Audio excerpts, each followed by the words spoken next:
Reginaldo Leite, esse é o programa Papo com o Pastor.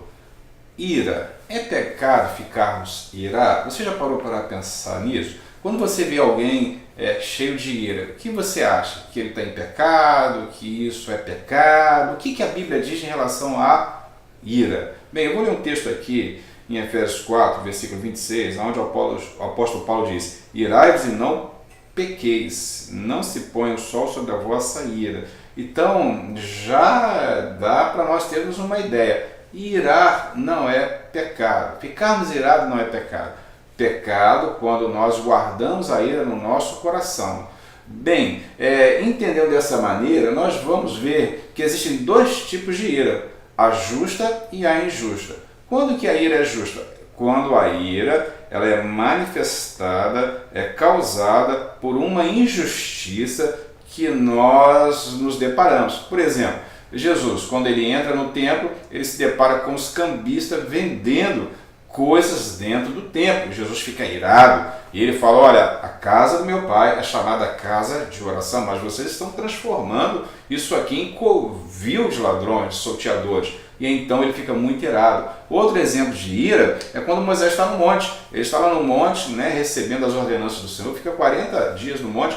Quando ele desce, o que acontece? Está lá o arraial todo corrompido, aquele bezerro de ouro, e Moisés fica irado com aquela situação. Esses dois exemplos de ira manifestam aí uma ira justa.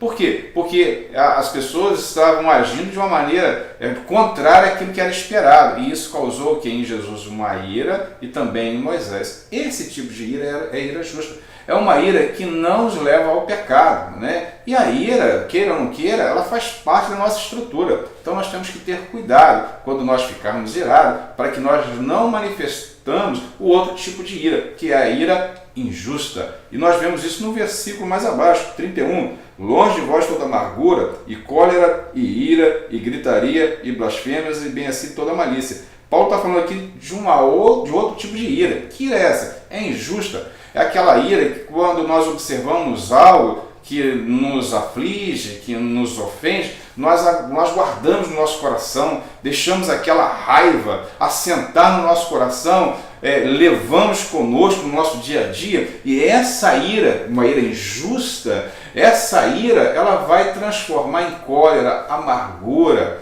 Essa ira é uma ira maléfica, porque vai nos afastar da comunhão com Deus, da nossa comunhão com o próximo, e vai despertar em nós sentimento de vingança. Daí tragédias que nós ouvimos aí nos dias a dias, aí, nos noticiários, nos jornais, na internet, aí, situações causadas por uma ira que se deixou assentar no coração. Então, meus amados, irar não é pecado. Não é pecado você sentir ira. Pecado é quando você guarda essa ira no seu coração. Então eu quero deixar aqui essa palavra, essa exortação, para que nós venhamos estar vigiando, para que na hora que nós irarmos, não colocarmos a ira, não deixarmos a ira assentar no nosso coração, para que ela não possa transformar uma ira injusta e aí atrapalhar a nossa comunhão com Deus e a nossa comunhão com o próximo. Um abraço a todos e fiquem na paz.